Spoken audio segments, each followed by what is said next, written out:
Oi, gente, eu sou a Jaci Mochizuki e eu tô de volta para mais um vídeo no canal. Gente, o que acontece? Recentemente eu postei pra vocês a gameplay jogando pela primeira vez o capítulo 2 de Poppy Playtime. Ficou muito legal, pelo amor de Deus, vamos lá conferir, vamos lá dar aquela forçazinha. Vou deixar o link aqui nos cards, na descrição, no primeiro comentário fixado. Só que o jogo tava em inglês e eu não entendi absolutamente nada assim muito bem relacionado à história. Então nesse vídeo aqui eu quero conhecer mais a fundo, quero entender a história de Poppy Playtime 2. Eu não tinha trago esse vídeo antes porque eu queria que as coisas que eu encontrasse no jogo fossem surpresa pra mim, então eu não queria correr o risco de tomar spoiler do que ia acontecer no jogo. Mas agora que eu já joguei, eu posso reagir com vocês. Então no vídeo de hoje a gente vai reagir à história completa e explicada de Poppy Playtime 2, tá lá do canal Terrorizando, e vem comigo. Agora que Poppy está livre, a situação começava a mudar rapidamente. Estava na hora de procurar por qualquer saída da fábrica. Essa é a introdução do capítulo 2 de Poppy Playtime. A primeira coisa que se vê é a propaganda de Mommy Long Legs de 1991. Nela, temos flashes de cenas reais de dentro da fábrica e também podemos ouvir Poppy sussurrando Wake Up ou acorde. Então, o protagonista se vê parado exatamente onde libertou Poppy há pouco tempo atrás. A sala estava escura, iluminada com luzes num tom avermelhado. Olhando para os lados, o protagonista não conseguiu encontrar Poppy, visto o pedido de Poppy para que acordasse e o provável sonho ou lembrança da fábrica no passado. Provavelmente algo havia feito com que o protagonista tivesse entrado em alguma espécie de transe ou sonho. Será que foi Poppy ou algo dentro da sala? Bom, Poppy não estava mais presente. Onde será que estaria? Melhor procurar por ela. Ao sair da sala, o ex-funcionário percebe que a passagem por onde veio estava barricada com grandes móveis. Como que ele tá contando a história? Mas quem teria feito isso? Será que foi Poppy que derrubou o armário? Será que ela tinha força ou poderes desconhecidos? Ou será que foi o próprio ex-funcionário? Mas ele não se lembra de ter feito nada disso. Será que Poppy o hipnotizou para fazer isso e depois o colocou em um estado adormecido? Melhor pensar nisso depois e atravessar logo essa porta. A passagem o levou a um longo corredor, por onde só podia seguir em linha reta, mas algo levantou sua sobrancelha ao atravessar o caminho. Ao fundo, a sala de Elliot Ludwig, o grande nome por trás da história da Playtime CEO. A porta estava trancada. Essa sala era dele. Seguindo por uma passagem ao lado, o ex-funcionário notou que havia um pequeno buraco ao chão. Ao invés de tentar escalar a passagem, resolveu testar outra funcionalidade de seu Grab Pack. Seu sorriso aventureiro se abriu ao ver que funcionou. Usando uma das mãos extensoras, fora capaz de atravessar o vão, se pendurando por um cano preso ao teto. Sabia que essa capacidade do Grab Pack seria muito útil em explorações futuras. O caminho o levou a uma sala onde a passagem estava selada com tábuas de madeira, e ao lado algo interessante, uma figura de Huggy Wuggy com um dispositivo de caixa de som. Escutar suas falas, que lembravam um personagem pateta, realmente o faziam esquecer por alguns segundos do monstro que o estava perseguindo anteriormente. Não esqueci não, uma porta escondida atrás de alguns barris de alumínio. A porta estava aberta e o levou até uma dispensa onde algo notoriamente chamou sua atenção, uma chave vermelha pendurada.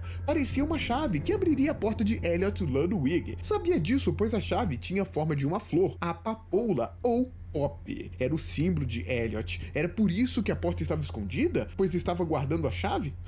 Deveriam ter pensado em algo melhor. Pegou a chave e abriu o escritório. Ele estava pintado predominantemente na cor marrom, com mobílias elegantes que seguiam a mesma tonalidade. Mas detalhes destoantes de toda a decoração eram desenhos feitos por crianças. Caso Elliot tivesse pendurado todos esses desenhos, seria fácil pensar que ele era alguém muito orgulhoso do resultado de suas criações, já que cada desenho parecia uma dedicação de alguma criança que se apaixonou por um daqueles mascotes criados por ele. O ex-funcionário notou algo curioso. Uma fita de vídeo marrom estava disposta sobre a mesa de Ludwig. Resolveu colocá-la no aparelho que estava dentro da sala. Talvez pudesse aprender algo sobre Elliot. E de fato, a fita contava parte da história dele. Ele criou a fábrica em 1930 e se mostrou um gênio da criação, planejando brinquedos únicos e máquinas revolucionárias. Seu trabalho duro desencadeou, no mesmo ano de 1930, seu divórcio com sua esposa Molly. Ele continuou trabalhando e nos anos de 1960, uma tragédia recaiu sobre Elliot. Um membro de sua família morreu. Quem? Não sabemos, a fita não disse, mas mesmo com essa perda, Elliot voltou compromissado com o trabalho para a fábrica, que teve seu auge naquela mesma época. Curiosamente, mesma época que a boneca Pop foi um sucesso, lembrou? Já sei que foi a filha e ele... de Elliot, usada em seus experimentos? Talvez também sua acho. filha? Ele ansiava por saber mais, porém a fita acabou sendo cortada num momento que parecia revelar um detalhe importante sobre o momento que Elliot havia voltado a trabalhar na fábrica após a sua perda familiar. De fato, Elliot parecia engajado com seu projeto. Será que não se importou com a perda? Na verdade, parando para pensar, o protagonista se perguntou algo interessante. Se Elliot criou a fábrica em 1930, será que ele estava vivo há pouco tempo atrás, antes da fábrica estar fechada? Mas segundo as datas, ele teria cerca de 90 anos. Como ainda estaria em condições de trabalhar? Sobre a mesa de Elliot, foi possível ver a planta do que seria um novo brinquedo, chamado Love Bug, inspirado em uma joaninha. Será que esse brinquedo chegou a ver a luz do dia? Em cima da mesa também havia um pedaço de anotação do próprio Elliot, falando sobre o Experimento 814. De acordo com um bilhete escrito pelo próprio criador do brinquedo, o Experimento 814 consistia de uma experiência realizada em um rato vivo. O rato foi alimentado com 3 porções diárias durante 2 semanas. Depois dessas 2 semanas, o rato foi morto, talvez pelo próprio Elliot, e colocado submerso em Pop Flower, ou flor de papoula, e um gel conservante. Depois de uma semana, um choque elétrico foi aplicado ao animal morto que ainda estava no gel. O objetivo era reanimar o seu cadáver, mas até o momento das anotações, o rato permaneceu inanimado. A anotação também tinha uma análise de Elliot, que dizia o seguinte: ainda acredito no potencial da flor de papoula, não é nenhuma propriedade de sinal. As propriedades levam a acreditar que a mistura e o procedimento adequado podem ter propriedades que alteram a vida. A flor de papoula carrega há muito tempo um simbolismo pesado e não acredito que seja à toa. Talvez algo maior do que um rato produziria resultados diferentes. Mas o que significa isso? Será que essa era a busca de Elliot? Ele buscava trazer alguém de volta à vida usando papoula, gel e choques? Queria reviver a pessoa da família dela que morreu. Essa pessoa que morreu em seus experimentos. Seria esse procedimento o segredo de seus experimentos? É muita coisa para se pensar. Confuso e sem saber para onde ir, o protagonista acabou notando uma grade de passagem de ar que estava pintada com mãos coloridas, semelhantes ao seu grab pack. Alguém teria feito esse caminho antes dele? Por que aquilo estava marcado? Ao usar a força de seu equipamento, as mãos extensoras conseguiram arrancar a grade e abrir uma nova passagem. Era apertada, era um duto de ventilação, mas iria servir. Seguido por esse caminho, parou em outro canto da fábrica, mas para seu alento, Pop estava lá esperando por ele. Sua esperança era que ela soubesse o caminho para sair dali o mais rápido possível. Pop estava de frente a um painel elétrico. Ela dizia que estava tentando religar a energia do local, mas não conseguiu. O protagonista já estava mais do que expert no uso da Grab Pack e utilizou as mãos extensoras para ligar o painel elétrico. Pop replicou, agradecendo o funcionário por tê-la libertado, dizendo que estava presa naquela caixa por muito tempo e que agora gostaria de retribuir o favor. Ela o avisou que havia uma estação de trem dentro da fábrica, não muito longe dali, que levava para fora da fábrica e eles estariam livres. Por lá seria por onde escapariam, e ela tinha o código necessário para ligar o trem. Enquanto seguia o caminho, o protagonista aproveitava para praticar a nova mobilidade permitida pelo Grab Pack. Pop, por outro lado, pequena e ágil, seguia um caminho mais seguro dentro dos tubos de ventilação, e assim os dois seguiram até encontrar a estação. Atravessando uma porta em sua frente, o protagonista notou Pop observando um buraco aberto no meio do ambiente. Mesmo sem chegar perto, era possível ver que a abertura era muito profunda. Pop notou sua presença e fez um pedido. Disse que o protagonista precisaria confiar nela, mas antes que pudesse completar qualquer pensamento, um longo braço esticado agarrou Pop e a puxou pelo buraco. O protagonista, sabendo que não sairia dali sem a ajuda da boneca, foi contra seus... Uma pergunta, vocês confiariam, gente? Num lugar cheio de brinquedo macabro querendo matar você, como é que você vai saber se não é um plano pro brinquedo pegar você também, hein? Mas, enfim, só pra falar também que, cara, eu tô gostando muito porque, como eu falei, apesar de eu ter jogado e tudo mais, como tava tudo em inglês, eu não sabia as coisas que a Pop tava falando, nem nada, e ver ele meio que dando uma tradução faz com que as peças comecem a se encaixar. E se jogou no mesmo poço. Para sua sorte, esse poço estava ligado a um longo escorregador, ao qual o levou para uma outra parte subterrânea da fábrica. Uma coisa que não pôde deixar de notar ao olhar pelo tobogã ao qual havia acabado de escorregar era que por ali haviam nomes em cima de cada uma das aberturas, parecendo representar pessoas importantes dentro da fábrica. Os nomes eram Elliot Ludwig, Stella Graeber, Lev Pierre, Ed MNR. Eu nem tinha reparado nisso. Que estava todo desmontado e com as letras espalhadas pelo chão. Quem seria aquele? E por que seu tubo estava todo desmontado? Será que era alguém que causou tanta raiva em outros seres que foi merecedor de ter seu nome arrancado? Provavelmente aqueles tubos levavam aos escritórios principais dessas pessoas importantes. Tudo bem, chegaria neles mais tarde. A passagem para o trem que agora podia ver se chamava Game Station. Estava trancada por falta de energia, mas o protagonista sabia que poderia religar o gerador usando seu Grab Pack, só precisava seguir o caminho dos cabos. Sabendo como manusear os cabos ligados naqueles postes de energia, conseguiu restaurar a energia da porta. Durante todo o tempo, tinha a intensa sensação de que o caminho parecia estar o guiando propositalmente para uma armadilha. Tudo tão reto e tão fácil em um longo corredor. Ao final, havia um portão de metal fechado, e logo acima desse bloqueio, o símbolo da mão vermelha. Claramente precisaria usar seu Grab Pack para destravar a passagem. Confiante, atirou a mão do Grab Pack para destravar a porta, como fez muitas vezes anteriormente. Porém,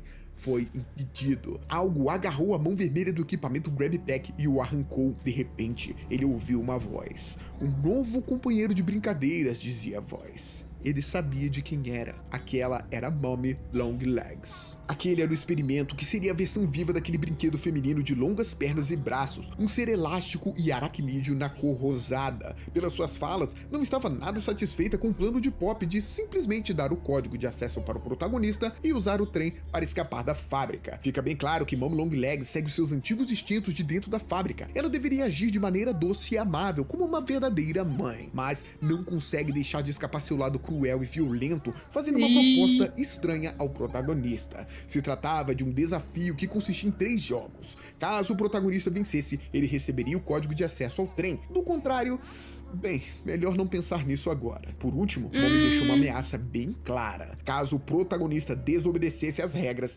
Mommy prometeu que comeria seus órgãos internos enquanto ele ainda estivesse vivo. Uma reviravolta Que da personalidade horror, amável, velho! não? Agora o protagonista não teria outra Que escolha além de horror! entrar nos perigosos jogos de Mommy, sabendo que sua vida estaria em risco a todo momento. Seguindo em frente, finalmente alcança o Game Station, um enorme ambiente de diversão, repleto dos mais diferentes brinquedos e que provavelmente seria o centro para atender inúmeras crianças que viessem visitar a fábrica. Porém, nesse momento não havia nenhum sinal de vida, de brincadeiras, risadas ou crianças. O lugar estava abandonado com o tempo. No centro dele estava o trem por onde seria possível fugir daquele lugar terrível, mas sem o código de acesso seria impossível sair dali. Acionando uma alavanca que provavelmente era dever de um antigo funcionário, o protagonista escuta a voz de Stella Graeber. Ela saúda as crianças e diz que elas participariam de 3 jogos divertidos que testariam suas habilidades, como força, agilidade e inteligência. Stella dizia às crianças que não estavam mais ali que deveriam seguir Mommy Longlegs até o primeiro jogo, o Musical Memory, Nossa! ou memória musical. Então o protagonista entendeu. No passado, Mommy acompanhava as crianças nesses macabros testes disfarçados de jogos, onde certamente muitas crianças falharam. Mommy sentia falta disso e queria vê-lo falhar nos testes mortais. Que sádica, Cara, mas que ela horror, não conseguiria velho. derrotá-lo. Desceu as escadas que se abriram e seguiu para o caminho do jogo. O primeiro pôster que se deparou foi com um mascote coelho amarelo chamado Banzo Bunny, provavelmente o grande ícone para a sessão que estava se destinando. Banzo Bunny era usado principalmente para animar festas de aniversário. Sua estátua interativa de papelão até mesmo adivinhou seu aniversário, 28 de junho. Mas como ele sabia? Enquanto avançava, o protagonista acabou descendo por um buraco que o levou até uma pequena montadura de mãos extensoras que se encaixaria em seu Grab Pack. Eles produziam tantos Grab Packs assim, mas pra quê?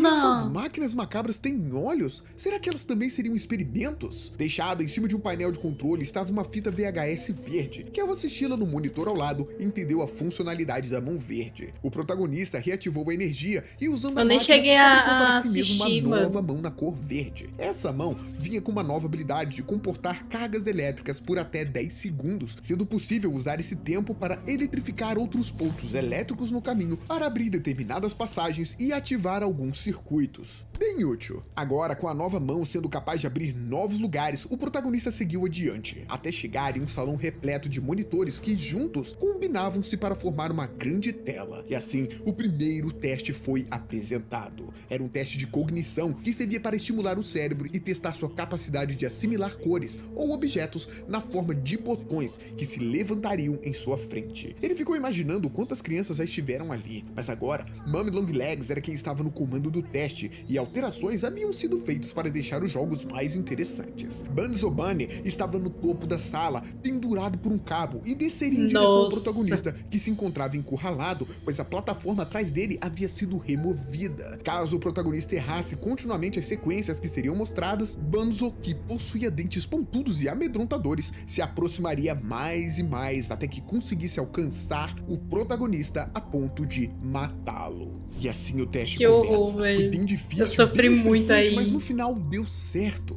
Passou no teste para o desgosto de Mummy, e ela cumpriu sua parte e deu a ele a primeira parte do código do trem. O restante viria com os outros 2 testes. Tomando um caminho para retomar ao Game Station, o protagonista se viu no depósito de brinquedos. Lá havia uma enorme quantidade de brinquedos que foi rejeitada por diversos motivos no passado. Até mesmo 2 versões antigas de conceitos de aparência de Mummy Longlegs que foram rejeitados por serem assustadores demais. Nossa, eu não Como se a sabia. de hoje não fosse, né? Também vi um enorme Eu não sabia bron que esse ensanguentado lugar com um era olhar de brinquedos ameaçador. Tomara que rejeitados. essa cabeça não vire, pensou.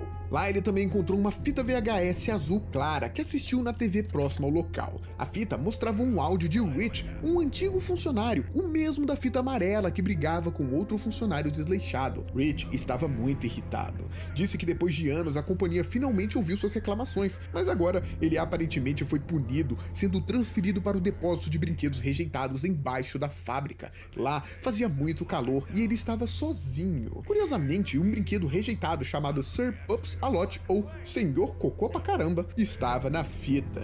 Que nome incrível para um brinquedo, hein? Será que o Rich tem algo a ver com esse brinquedo? Será que ele se tornou um experimento desse brinquedo?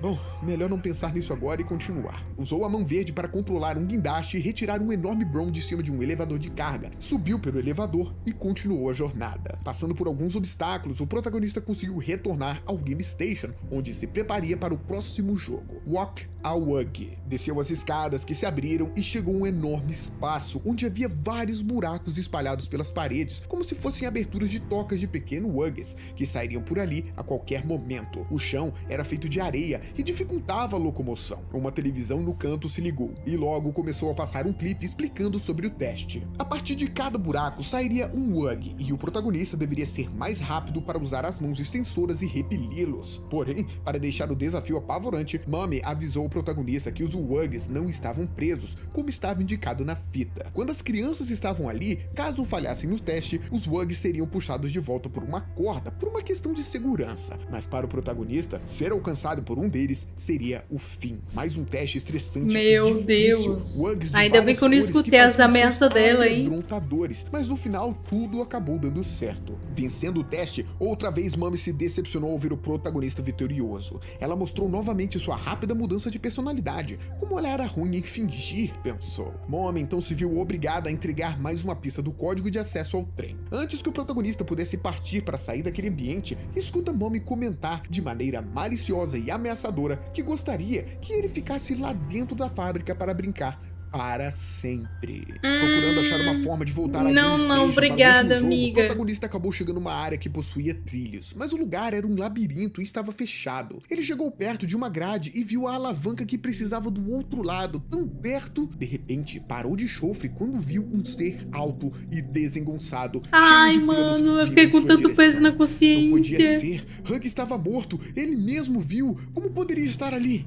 Mas espera, não era Hug, mas sim Kissimisse, a parceira romântica dele. Estaria ela com raiva do protagonista? Kissimisse olha do ex-funcionário para a alavanca e parece ponderar por um instante. Então, de forma inesperada, ela ajuda o protagonista ao puxar a alavanca que libera a passagem para o seu caminho. ela não espera a porta se abrir e desaparece. O ex-funcionário ficou curioso. Por que esse míssil ajudara? Ele reparou que ao puxar a alavanca, o braço... Gente, eu fiquei muito com peso na consciência, porque quando eu vi ela e durante o jogo todo, eu achava que ela era do mal também, porque o Hug era do mal e afins.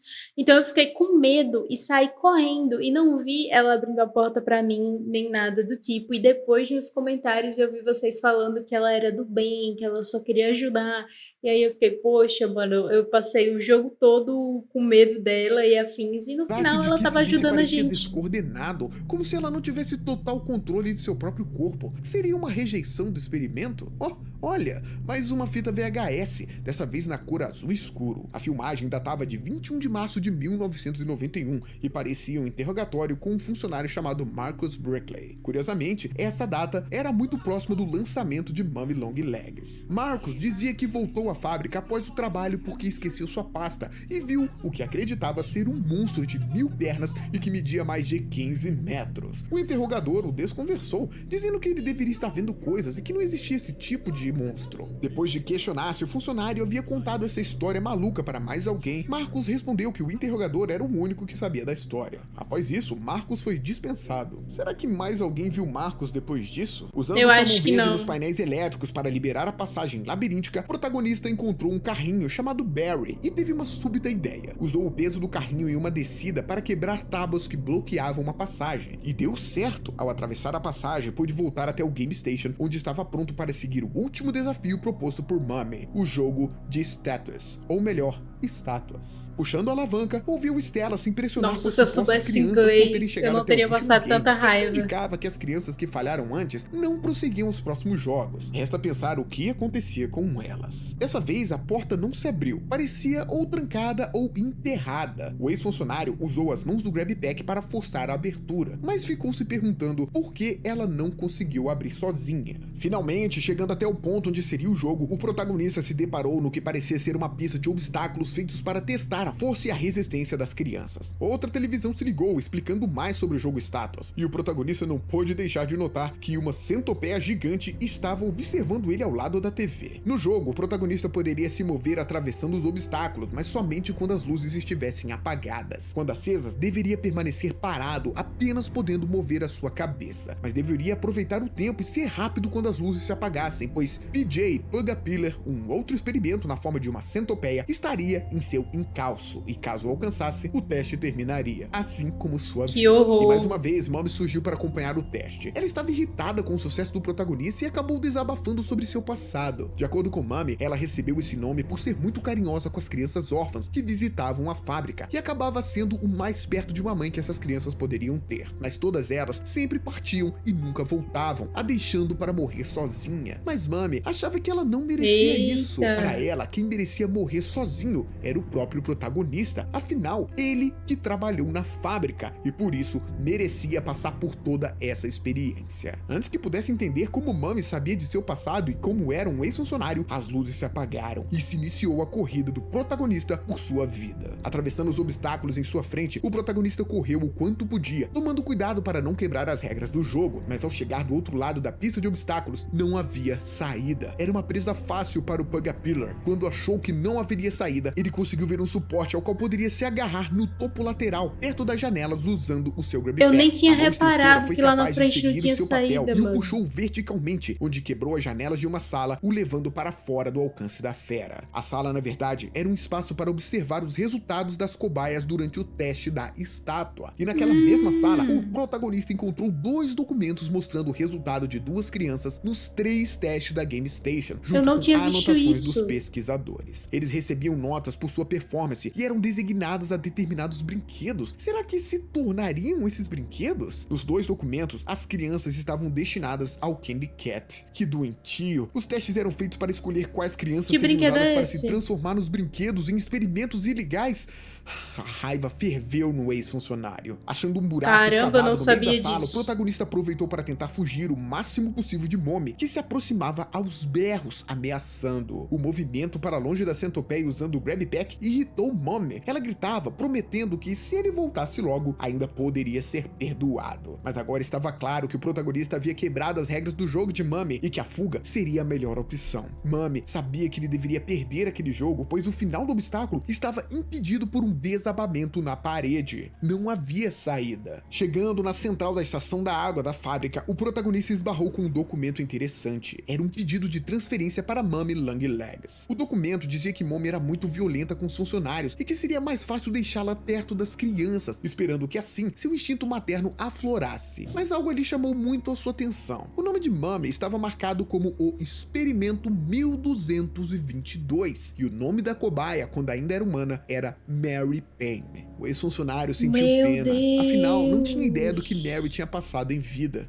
Talvez ela tivesse razão por odiá-lo. Lá também encontrou um outro aparelho de fitas na cor verde escura. Era uma entrevista de um homem chamado Jimmy Hoff, chefe do departamento de marketing da Playtime. Pelo tom da entrevista, Jimmy estava contando o quanto se orgulhava de fazer o trabalho parecer fácil, atribuindo a maior parte do sucesso da empresa ao marketing e não aos brinquedos em si. Ele falou sobre os nomes. Então, no caso, assim, a Mummy, ela tinha muita raiva dos funcionários, porque, no fundo, ela era apenas uma criança que tinha raiva da empresa e de quem trabalhava lá, mas ela era legal com as crianças, né? Terminados com o fonema I, como Hug ou Mummy, e citou que até mesmo Elliot sabia que isso faria com que Pop fosse um caminho sem volta, dando a entender que Elliot quem decidiu o nome da boneca, porém não os demais. Talvez Pop realmente fosse especial para Elliot. O ex-funcionário precisou girar as pontes de acesso do local para que permitissem passagem. Ele precisava pegar um boneco de Banzo Bunny para habilitar sua passagem do outro lado. Sorte a dele que haviam vários sendo produzidos numa sala próxima. Não muito distante dali, encontrou uma fita vermelha. Na tela, a mão de Mummy aparecia. A gravação era uma resposta dada pela fábrica para diversas reclamações de funcionários que alegavam ter visto uma aranha gigante andando pela fábrica. E a resposta deles era que não existiam aranhas daquele tamanho e que os funcionários estavam seguros e não deveriam se ocupar pensando nisso, e sim no trabalho. Pois se existisse um ser daquele tamanho vagando por lá, com certeza todos já estariam mortos. Passando por um corredor, o ex-funcionário pôde ver através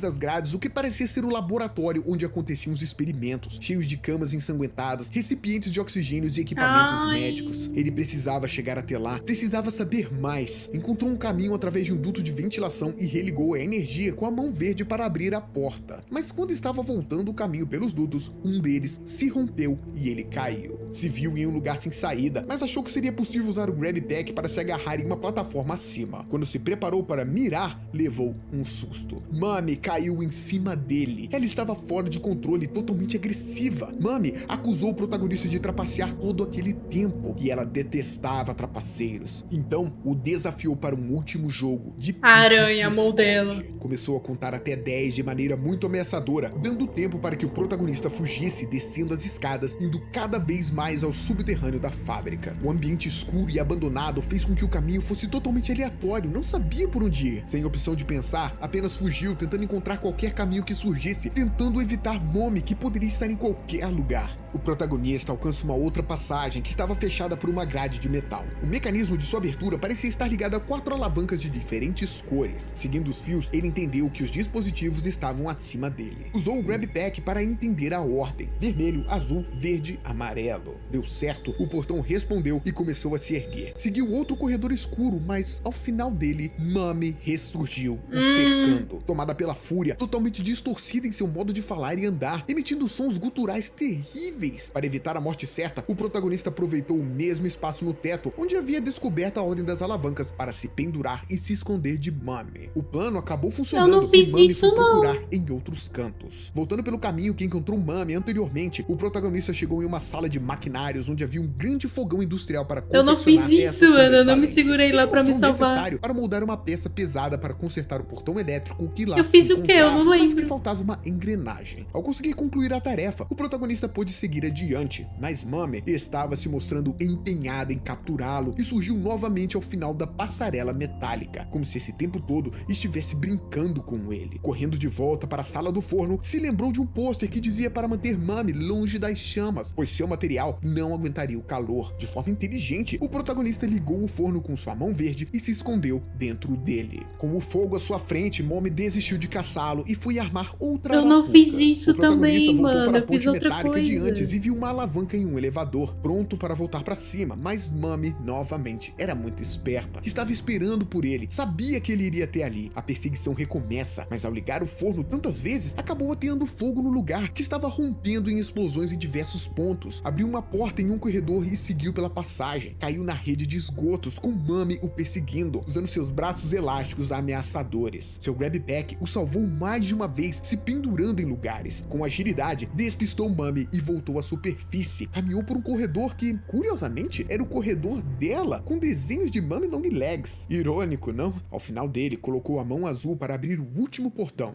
mas Mommy o viu. Trotava em sua direção de forma assustadora. O portão se abria lentamente e a tensão foi consumindo o ex-funcionário. Logo, o portão se abriu e o protagonista entrou desesperado. O lugar estava fechado. Já era, não tinha saída. Mommy entrou de forma violenta, derrapando e de forma inesperada, prendeu seu braço em uma máquina trituradora. Pensando rápido, o protagonista, sem perder a chance, acionou o dispositivo robusto ao puxar a alavanca que estava Cara, eu ao lado acionei da a alavanca máquina. antes de Os ela últimos botar a mão, momentos porque eu de sou Mommy foram dessas. violentos. Enquanto o monstro era puxado para dentro do moedor, seus braços e pernas eram esmagados e despedaçados. Gritando desesperada por sua vida, Mommy disse que ele não poderia fazer isso com ela e que ao matá-la faria com que ela se tornasse parte dele. As palavras pareciam uma desilusão de um ser desesperado e prestes a ser morto, e o protagonista não entendeu muito sobre aquilo. E assim, ela foi esmagada aos poucos pelo moedor industrial. Mommy Longlegs estava morta, com seu torso e cabeça mutilados, banhados em seu próprio sangue. De repente, por baixo de uma porta semi-aberta, um braço metálico com ossos e vários fios apareceu. Ele terminava em uma bizarra mão em forma de garra. Seu dono estava oculto nas sombras. Lentamente, a mão agarrou o resto do cadáver de Mommy Longlegs e a puxou para junto de si por uma passagem intransponível. Quem era aquela figura? Ele tinha a impressão que já viu aquela garra antes. A porta atrás do protagonista acabou se abrindo sozinha. Talvez Pop estaria o ajudando? Ou a figura misteriosa?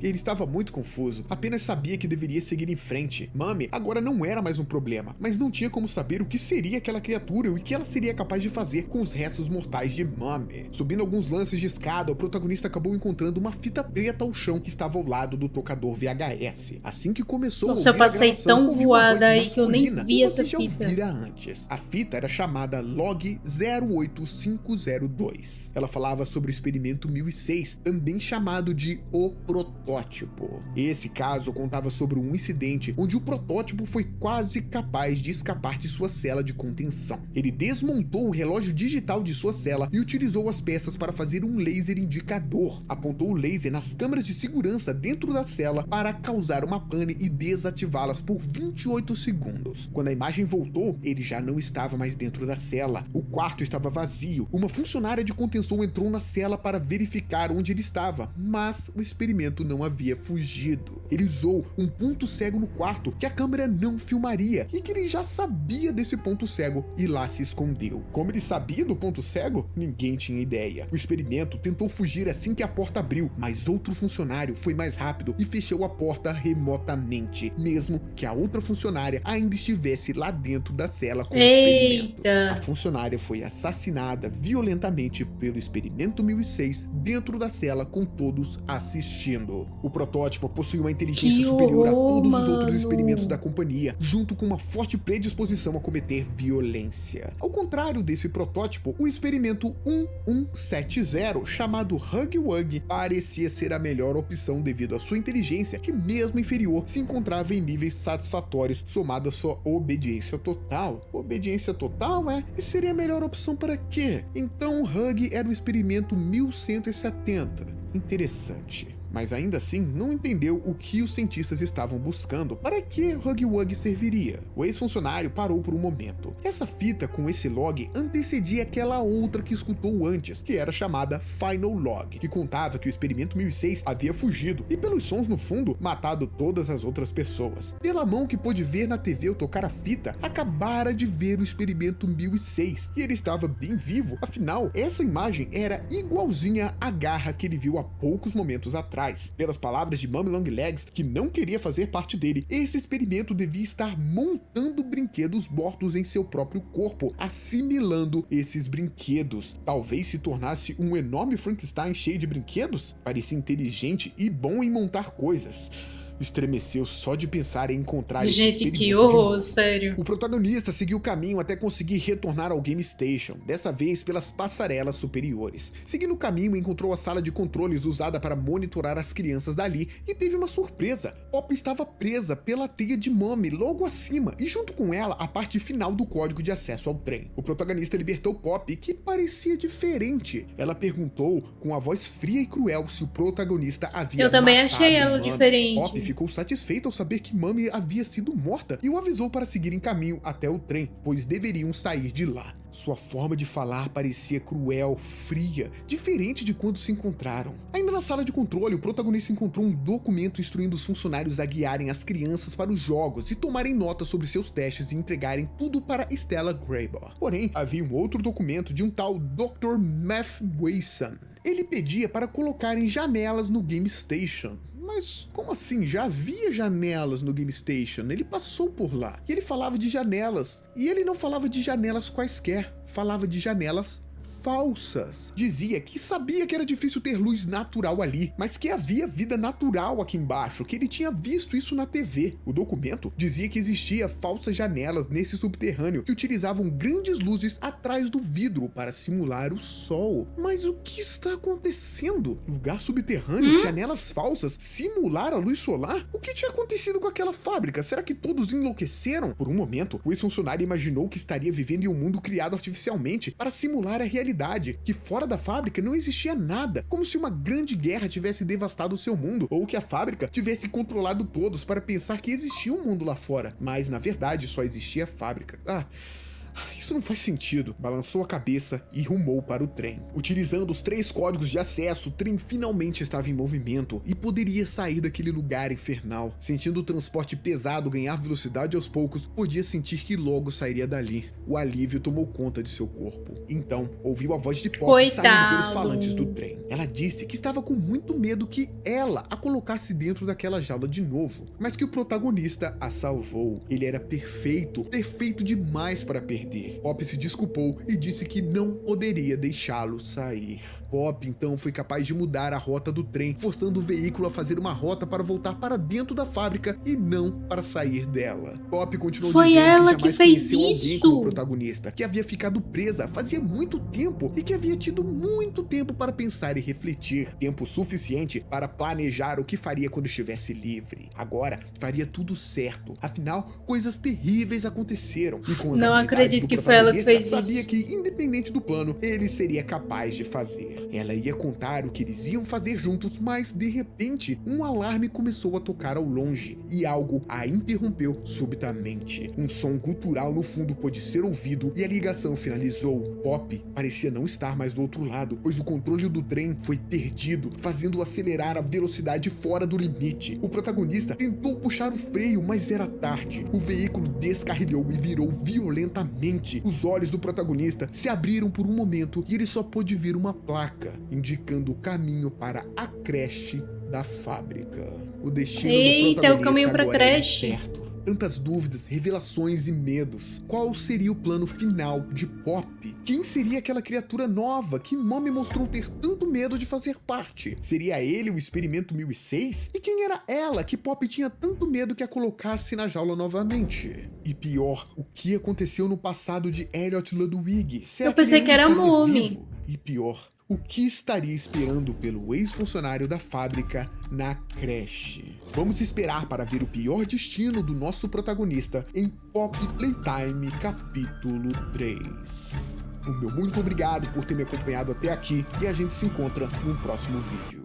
Não esperava que eu ia sair desse vídeo com tantas perguntas, com tantas dúvidas na cabeça, mas foi bem isso que aconteceu. Mas assim, ao mesmo tempo foi muito bom ter assistido esse vídeo aqui, porque eu consegui entender muita coisa que durante a gameplay eu não tava pegando, tanto por ser em inglês, eu não achei todas as fitas, mesmo as que eu achei por estar em inglês, eu não tava entendendo o que tava passando lá. Eu não tinha entendido que a Pop que tinha desviado o caminho, que tinha feito isso, que tinha prendido a gente ainda mais dentro da fábrica. Não tinha conseguido ler também que a nossa próxima etapa vai ser a creche das crianças, né, no jogo 3. E, mano, eu tô muito desapontada com a Pop, porque, poxa, a gente confiou nela a gameplay toda, entendeu? E no final ela foi e atacou a gente pelas costas, querendo ou não, né? Mas é isso, tá aí o vídeo pra vocês. Se vocês ainda não viram a gameplay, vão lá ver, gente. Por favor, me ajudem. Se quiserem me ver jogando e entendendo a parte 3 também. É isso. Um beijo gigante, muita luz. Sayonara. Tchau.